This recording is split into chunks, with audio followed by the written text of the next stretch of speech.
역대하 20장 14절에서 30절까지 말씀 한 절씩 교독합니다. 여호와의 영이 회중 가운데서 레위 사람 야하시엘에게 임하셨으니 그는 아삽 자손 mat단야의 현손이요 요엘의 증손이요 분하야의 손자요 스가랴의 아들이더라.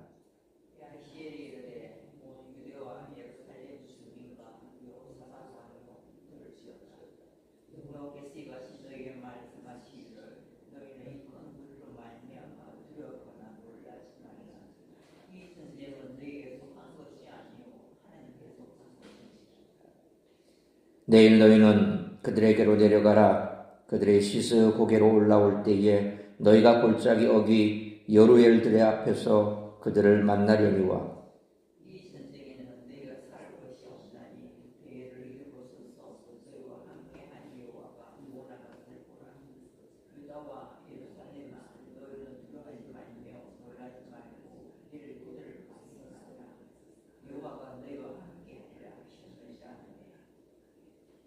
여호사밧이 몸을 굽혀 얼굴을 땅에 대니 온 유다와 예루살렘 주민들도 여호와 앞에 엎드려 여호와께 경배하고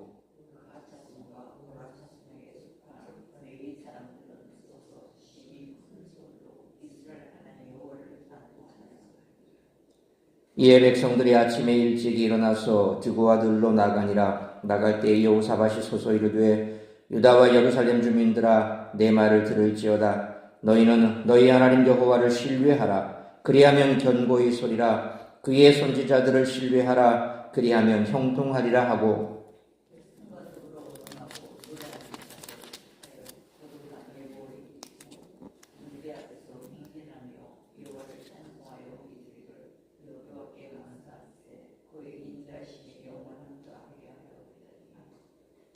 그 노래와 찬송이 시작될 때에 여호와께서 복병을 두어 유다를 치러 온 암몬 자손과 모압과 세일산 주민들을 치게 하심으로 그들이 패하였으니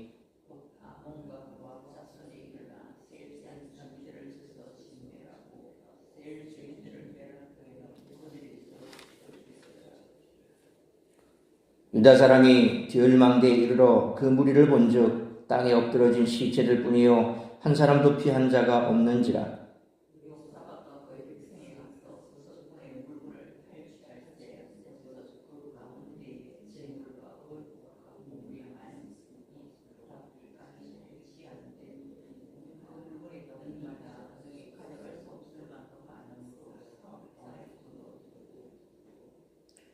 넷째 날에 무리가 브라가 골짜기에 모여서 거기서 여호와를 송축한지라. 그러므로 오늘까지 그곳을 브라가 골짜기라 일컫더라.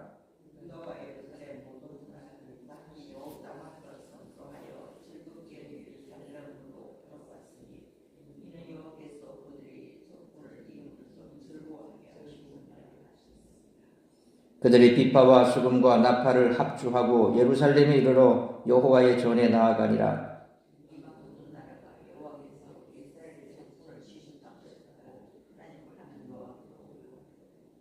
30절 같이 읽습니다. 여호사밧의 나라가 태평하였으니 이는 그의 하나님이 사방에서 그들에게 평강을 주셨음이더라. 아멘. 여호사밧의 승리는 간절한 기도의 연장선상에 있습니다. 역대기는 여호와께서 전투에 직접 개입하신 것을 나타내기 위해 전쟁을 예배 상황처럼 묘사합니다. 심지어 복병을 사용한 것도 여호와께서 복병을 주셨다고 기술함으로써 철저하게 신학적인 눈으로 전투 상황을 바라보며 묘사합니다. 오늘 본문 14절로 17절은 레위인 야하시엘의 예언이고 18절로 19절은 여호와의 응답에 대한 감사며 20절로 24절은 찬양으로 시작된 유다의 승리이고 25절로 30절은 찬양으로 승리를 축하하는 것으로 구성이 되어 있습니다. 전쟁이 아니라 찬양의 축제로 불릴 만큼 색다르게 전쟁의 상황을 묘사합니다. 찬양으로 시작해서 찬양으로 전쟁을 승리로 이끌고 찬양으로 감사를 드렸습니다. 이처럼 여호사밧의 승리는 제의를 통한 승리였습니다. 군사적으로 보면 강력한 심리전이었습니다. 전쟁 상황에서 울려 퍼지는 찬양은 아군의 사기를 도두었을 테지만 적군들에게는 간담을 서늘하게 하는 공포로 다가왔을 것입니다. 찬양을 통해 여호와의 백성들과 그렇지 않은 자들의 반응이 달라집니다. 찬양은 어떤 상황에서든 성도들을 지탱해주는 힘이자 악을 대적하는 무기로 사용될 수 있습니다. 찬양은 하나님의 백성들에게 마땅한 것입니다. 전쟁의 결과로 인해 세상의 나라들이 두려워했다는 내용과 전쟁 후에 찬송을 드리고 그 장소를 브라가 곧 축복, 찬양이라는 뜻의 이름으로 부르게 되었다는 내용이 추가됩니다. 여호사밧은 마치 다윗과 솔로몬을 합친 것과 같은 영적이고 군사적인 승리를 거둡니다. 이 전투 방식에는 하나님이 직접 개입하시는 종말론적 특징이 나타납니다. 이상과 같이 하나님의 도움을 입은 이스라엘 백성들이 전쟁에서 한 일이라곤 큰 소리로 찬양한 것입니다. 삶의 영역에서 최선을 다해 하나님께 도움을 구하는 자에게 하나님은 응답하십니다. 찬송은 신앙인들에게는 가장 강력한 무기로 사용된다는 것을 이 사건을 통해 발견합니다. 유다의 승리는 하나님을 의지한 신앙의 승리였습니다. 마치 여호수아가 이끄는 이스라엘이 여리고성을 정복한 이야기를 보면 이스라엘은 사실상 아무것도 한 일이 없습니다. 그저 하나님의 명령대로 성 주위를 돌았을 뿐입니다. 그것은 여호와의 전쟁이었고 이스라엘은 하나님의 권능을 드러내는 도구였을 뿐입니다. 그런데 그와 유사한 사건이 여호사밧이 이끄는 유다의 백성들의 눈앞에서 일어난 것입니다. 따라서 이와 같은 오늘 본문의 말씀을 통해 우리들이 깨달아야 할 것은 첫째로 14절로 19절 말씀처럼 전쟁은 하나님께 속한 것입니다. 세 나라가 연합군을 이루어 유다를 침공해 온다는 소식 앞에 여호사밧과 유다 백성들은 함께 모여 금식하며 기도했습니다. 그러자 하나님은 14절로 15절 말씀처럼 레위인 야하시엘을 통해 이 전쟁은 너희에게 속한 것이 아니요 하나님께 속한 것이니라 라고 말씀하셨습니다. 이는 하나님이 앞장서서 싸우시겠다는 말씀입니다. 본문에 등장하는 야하시엘은 두 가지 점에서 주목을 받습니다. 첫째로 그는 예언자가 아니었습니다. 둘째로 레위인이고 그의 족보가 5대까지 소개되었습니다. 예언자가 아닌 사람에게 하나님의 영광이 임하시는 경우는 역대상 12장 18절 말씀처럼 다윗의 부하 30인의 대장 아마샤에게 하나님의 영이 임한 사건에서 볼 수 있습니다. 한편 두려워하지 말라 전쟁은 여호와께 속한 것이니라 라는 말은 출애굽기 14장 13절로 14절 말씀처럼 모세가 홍해에서 이스라엘 백성들에게 했던 말입니다. 또한 신명기 1장 29절로 30절 말씀처럼 출애굽 여정에도 반복되었던 말입니다. 하나님의 전쟁을 앞두고 선포된 이 말은 이스라엘의 역사 속에서 계속 반복되었습니다. 모세가 여호수아에게 두려워하지 말라고 당부했고 여호수아는 하나님이 그들을 위해 싸우신다는 말씀을 믿었던 것처럼 말입니다.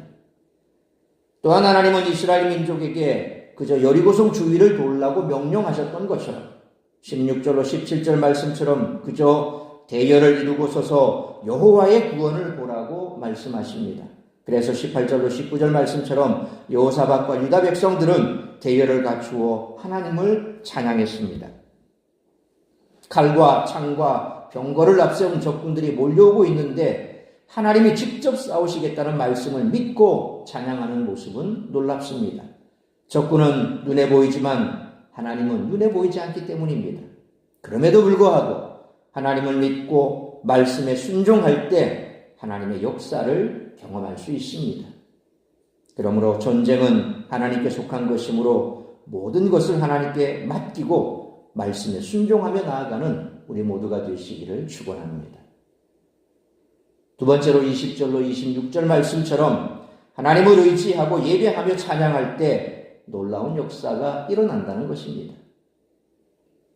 여호사밧과 유다 백성들은 놀라운 믿음을 보여줬습니다. 20절로 21절 말씀처럼 그들은 무기가 아니라 악기를 들고 하나님의 인자하심을 찬송하며 군대 앞에서 행진했습니다. 이는 이스라엘이 여리고성 주위를 행진했던 것과 같은 그런 효과를 냈습니다. 22절로 23절 말씀처럼 노래와 찬송이 시작될 때 적군이 서로 쳐 죽이기 시작했습니다. 유다 백성들은 칼 한 번 들지 않고 전리품을 챙겼는데 24절로 26절 말씀처럼 하루에 다 취할 수 없어서 3일이 꼬박 걸릴 정도였습니다. 사람들은 그것을 브라가라고 불렀는데 이는 찬양이라는 뜻입니다. 역대기 저자는 그 지명의 유래를 알림으로써 여호사밧이 칼이 아니라 찬양으로 적을 이긴 사건이 실제 역사임을 확증하려 한 것입니다. 하나님만 의지하고 그분께 영광을 돌리는 행위는 새 민족의 연합군을 물리치고 많은 전리품을 획득하는 역사로 이어졌습니다. 그러므로 모든 상황 속에서 하나님을 의지하고 예배하며 찬양함으로 놀라운 하나님의 역사하심을 날마다 체험하며 살아가는 우리 모두가 되시기를 축원합니다.